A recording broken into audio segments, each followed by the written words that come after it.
Bueno, pues buenas tardes. Bienvenidos al último aula de salud de este ciclo 2011-2012. Y hoy pues nos toca la cabeza. Hemos tocado los pies, la próstata, los pulmones, hemos tocado de todo y hoy nos toca tocar la patología de la cabeza. Y para eso pues contamos con una profesional como la copa de un pino, como es mi compañera y amiga Belinda Matute, neuróloga que hizo la residencia en Barcelona, pero ya pues hace ya 6 o 8 años que se vino por aquí, o 4, y ya se ha quedado aquí con nosotros, de lo cual estamos encantados porque la verdad es que sus conocimientos son espectaculares, que nos va a hablar sobre la enfermedad de Parkinson. Y luego, pues para cerrar, me han pedido que yo hable sobre las demencias, que bueno, pues intentaré hacerlo lo mejor posible como geriatra. Y sin más, pues Belinda, adelante, el micrófono es tuyo.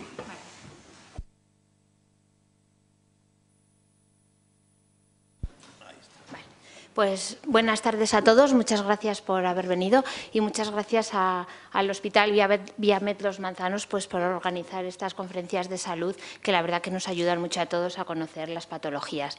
Hoy vamos a hablar de la enfermedad de Parkinson y hoy es un día pues yo creo que muy apropiado para hablar de este tema. ¿Por qué? Porque mañana es el día declarado por la Organización Mundial de la Salud como el Día Mundial del Parkinson. ¿Y por qué se eligió el 11 de abril? Pues el 11 de abril se eligió porque es el día en que nació el doctor James Parkinson, que es un médico inglés, que fue el que describió por primera vez esta enfermedad en el año 1817 con el nombre de parálisis agitante. ¿Qué es la enfermedad de Parkinson? Pues la enfermedad de Parkinson es una enfermedad neurodegenerativa muy frecuente, de hecho es la segunda enfermedad degenerativa en frecuencia tras la demencia tipo Alzheimer y en ella lo que se produce es una destrucción de las neuronas cerebrales que producen un neurotransmisor que es la dopamina. ¿Y esto por qué es importante? Pues es importante porque la dopamina es la sustancia que regula la coordinación del movimiento, es decir, que se produzca de una manera certera, sin torpeza, sin temblor, sin rigidez, es decir, es imprescindible para que todo nuestro sistema motor funcione perfectamente. ¿Qué ocurre? Que por una causa desconocida, que no sabemos bien por qué, luego comentaremos cuáles son las cosas que se sospechan, estas neuronas, que se llaman sustancia negra, las neuronas dopaminérgicas de la sustancia negra, se comienzan a degenerar. ¿Y qué es lo que ocurre? Las neuronas se van degenerando y degenerando sin que aparezca ningún síntoma. Es más, se han muerto hasta el 80% de estas neuronas cerebrales cuando aparecen los primeros síntomas de la enfermedad de Parkinson. ¿Con qué se relaciona? Pues como vamos a ver también en el caso del Alzheimer, la enfermedad de Parkinson se relaciona sobre todo con la edad. Es decir, al aumentar la edad, aumenta la incidencia, es el número de casos nuevos de pacientes con diagnóstico de Alzheimer, pero no es exclusivo de edades avanzadas o de ancianos. ¿Por qué? Porque también sabemos que existen casos de Parkinson juvenil. Parkinson juvenil que en muchas ocasiones aparecen en menores de 40 años. Pensando en un futuro, si tenemos en cuenta el envejecimiento de la población, lo mismo que seguro que luego nos explica el doctor Martín Ciancas, la incidencia del Parkinson va a aumentar considerablemente. ¿Por qué? Pues porque no hay más que ver cuál es la esperanza de vida, cuál es en el año 2050 los porcentajes y millones de personas mayores de 65 años. Y de todas estas, probablemente aproximadamente el 2% de ellas desarrollará la enfermedad. Hay un antes y un después en la enfermedad de Parkinson, porque hemos dicho que se describió por primera vez en el año 1817, pero lo más importante, aparte del descubrimiento de la enfermedad y lo que marca un hito, un antes y un después, es el descubrimiento de la levodopa. ¿Por qué? Porque hemos dicho que es el neurotransmisor, la sustancia que falta en los enfermos con Parkinson. Y nosotros podemos dar esa sustancia que falta al cerebro de los enfermos parkinsonianos en forma de pastillas. ¿Y esto qué se consigue? Pues se consigue mejorar muchísimo la calidad de vida, disminuir muchísimo las complicaciones y aumentar la esperanza de vida de que un enfermo de Parkinson puede vivir. Ahora, para hacerlo un poquito más ameno, vamos a poner, veréis,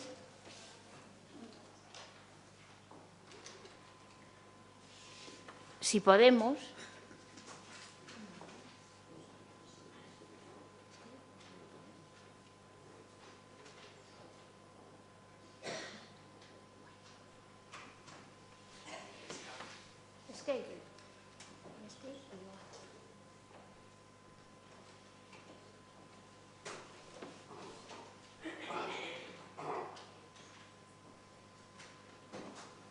vamos a ver en este vídeo pues 4 datos gráficos de lo que es la enfermedad de Parkinson y algunas personas famosas a lo largo de la historia que han desarrollado la enfermedad. Hemos dicho que el Parkinson se engloba dentro de las enfermedades trastornos del movimiento. Un grupo de enfermedades llamadas trastornos del movimiento. Los 4 síntomas principales son temblor en las manos, los brazos, las piernas y la mandíbula o la cabeza, rigidez o agarrotamiento de las extremidades y el tronco, lentitud en los movimientos e inestabilidad postural o deterioro del equilibrio.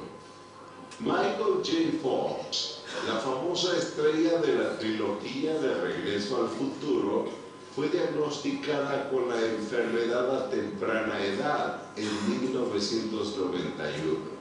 El actor ocultó durante mucho tiempo esta verdad, pero en el año 2000 tuvo que dejar su carrera de actor a causa de este problema. Otra gran figura con esta condición fue Janet Reno, la primera mujer en Estados Unidos en ser nombrada fiscal general de la nación en 1993. 2 años después de haber sido escogida para el prestigioso cargo en el gobierno de Bill Clinton, fue diagnosticada con la enfermedad de Parkinson. Hay expertos que aseguran que aún no se conoce la verdadera causa a esta situación, pero algunos investigadores creen que es consecuencia de una combinación de susceptibilidad genética y exposición a uno o más factores ambientales. El Papa Juan Pablo II también sufrió a causa del Parkinson. En los últimos años de su vida, el Papa tuvo serios problemas con el habla y los síntomas se volvieron muy notables en cada una de sus apariciones. Por otra parte, algunos expertos también han mencionado que Adolfo Hitler manifestaba una serie de enfermedades crónicas, entre las cuales se encontraba esta enfermedad. El 11 de septiembre de 1980, el diario oficial del país anunció entre sus principales portadas que el reconocido pintor Salvador Dalí era víctima de un proceso degenerativo e irreversible cuyos síntomas también correspondían a la enfermedad del Parkinson. El Parkinson es una situación a la cual muchos están expuestos y un problema que, si se descubre a tiempo, se puede controlar mediante medicamentos.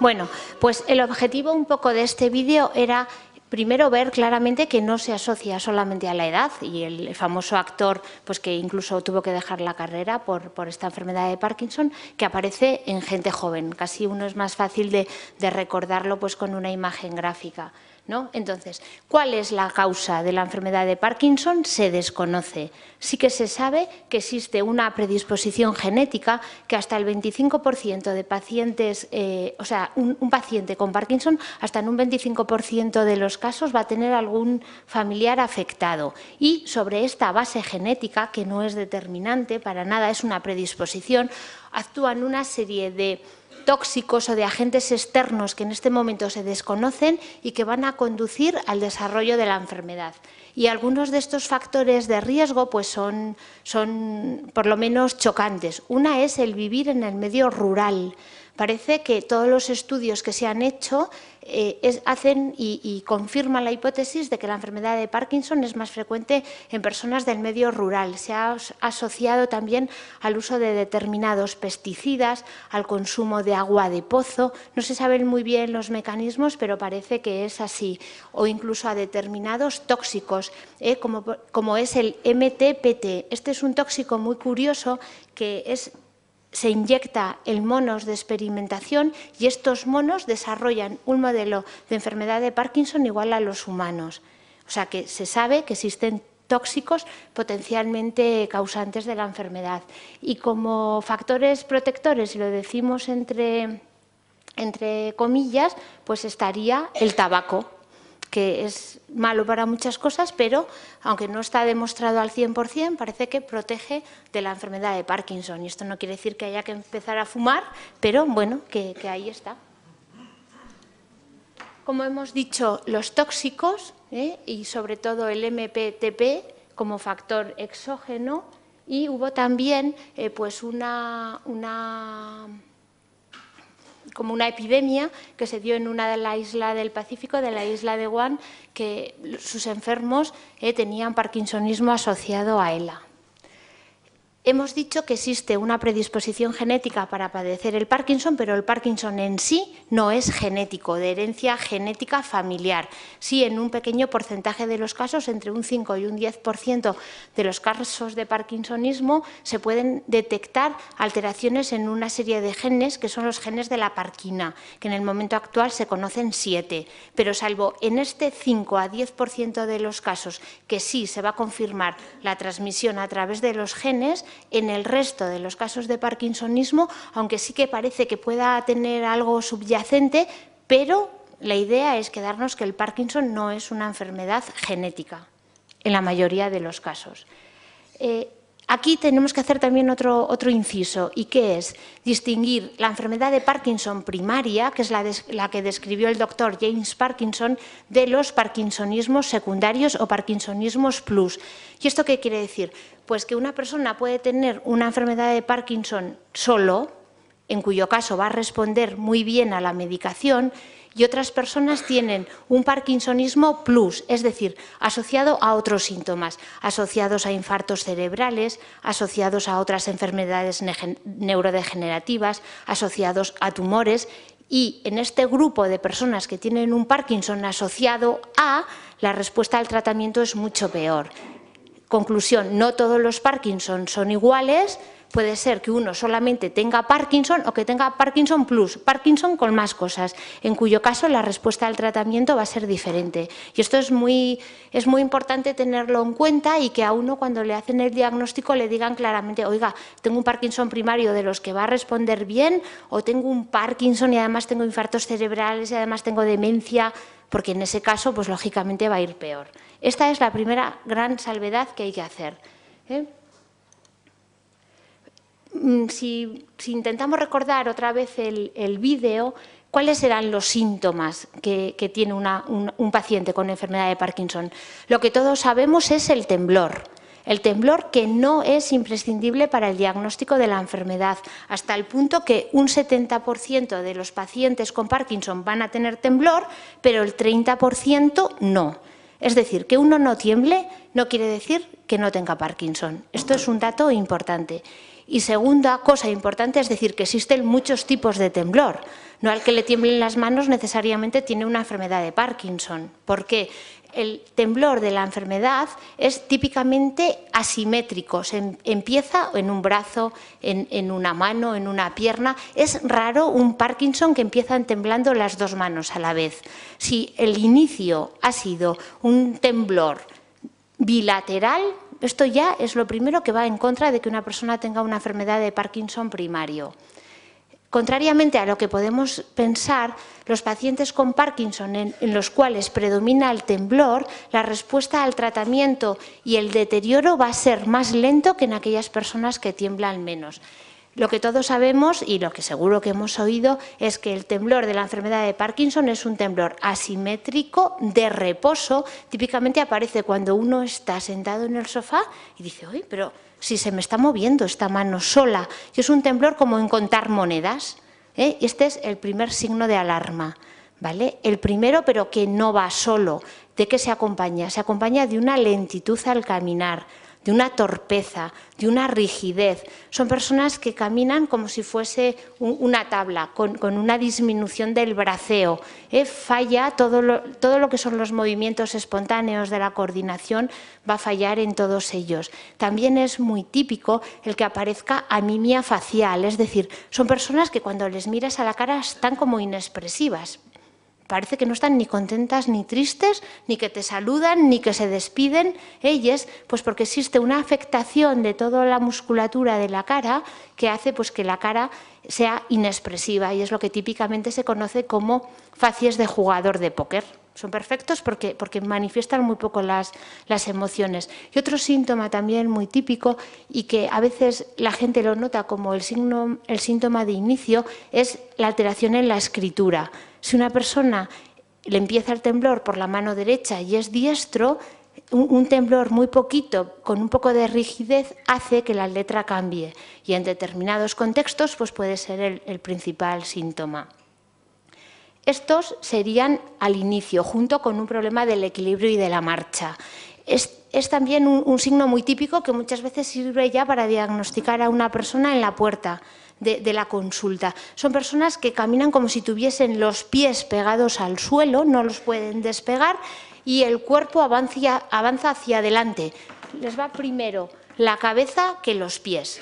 Y esto pues, es muy, muy típico. A medida que la enfermedad va progresando, quiere decir que se va deteriorando más el cerebro, a estos síntomas se añaden otros, que pueden ser pues, una depresión, un deterioro cognitivo, es decir, un problema de la memoria que puede aparecer hasta en el 30% de los pacientes. Cada vez están más deteriorados, pueden aparecer problemas para el tragar, problemas para el hablar, les falta, no les sale la voz del cuerpo, o fatiga, que este síntoma es muy típico y responde muy mal a la medicación dopaminérgica. Y también otro trastorno muy, muy típico son los trastornos del sueño, que a veces es un síntoma que sirve para